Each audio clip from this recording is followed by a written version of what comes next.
हरिओम। कार्तिक मास की हार्दिक शुभकामनाएं। 29वां अध्याय। राजा पृथु ने कहा, हे मुनि श्रेष्ठ, आपने कलह द्वारा मुक्ति पाए जाने का वृतांत मुझसे कहा, जिसे मैंने ध्यान पूर्वक सुना। हे नारद जी, यह काम उन दो नदियों के प्रभाव से हुआ था। कृपा यह मुझे बताने की कृपा कीजिए। नारद जी बोले, हे राजन, कृष्णा नदी साक्षात भगवान श्री कृष्ण महाराज जी का शरीर और वैणी नामक नदी भगवान शंकर का शरीर है। इन दोनों नदियों के संगम का महात्म्य श्री ब्रह्मा जी भी वर्णन करने में समर्थ नहीं है। फिर भी चूंकि आपने बात पूछी है, इसलिए आपको इसकी उत्पत्ति का वृतांत सुनाता हूँ। ध्यान पूर्वक सुनो। चक्षु मनवंतर के आरंभ में ब्रह्मा जी ने पर्वत के शिखर पर यज्ञ करने का निश्चय किया। वह भगवान विष्णु, भगवान शंकर तथा समस्त देवताओं सहित यज्ञ की सामग्री लेकर उस पर्वत के शिखर पर गई।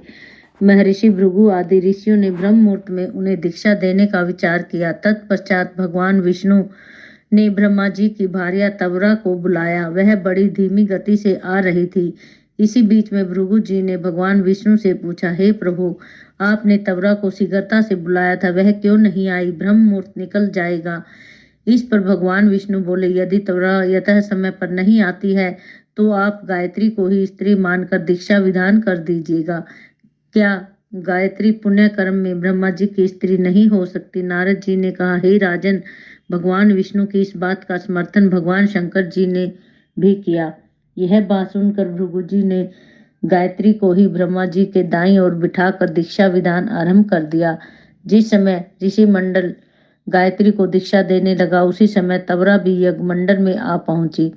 ब्रह्मा जी के दाईं ओर गायत्री को बैठा देखकर ईर्ष्या से कुपित होकर तवरा बोली, जहां अपूज्यों की पूजा और पूज्यों की अप्रतिष्ठा होती है, वहां पर दुर्भिक्ष, मृत्यु तथा भय तीनों अवश्य हुआ करते हैं। यह गायत्री ब्रह्मा जी की दाईं ओर मेरे स्थान पर विराजमान हुई है, इसलिए यह अदृश्य बहने वाली नदी होगी।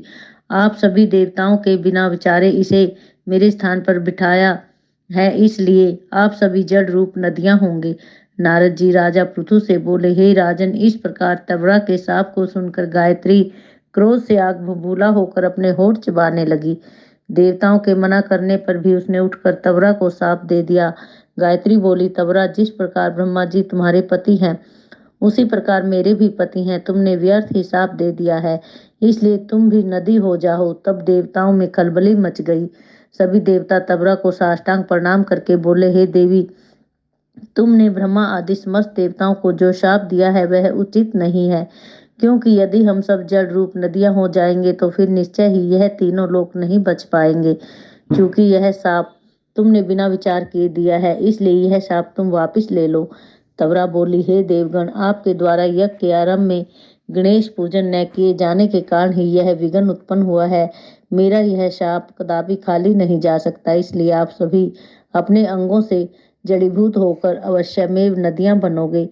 हम दोनों सोतने भी अपने अपने वंशों पश्चिम में बहने वाली नदियां बनेंगी।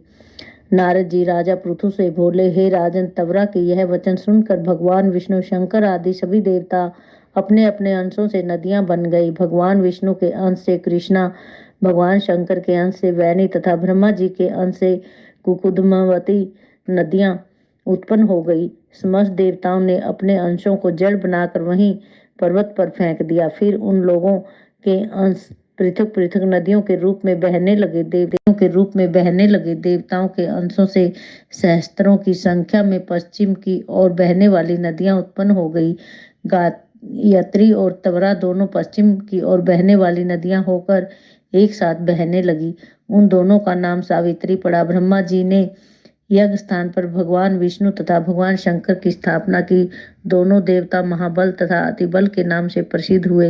हे राजन, कृष्णा और वैणी नदी की उत्पत्ति का यह वर्णन जो भी मनुष्य सुनेगा या सुनाएगा, उसे नदियों के दर्शन का और स्नान का फल प्राप्त होगा। हरिओम। जय श्री कृष्ण। ओम नमो नारायण।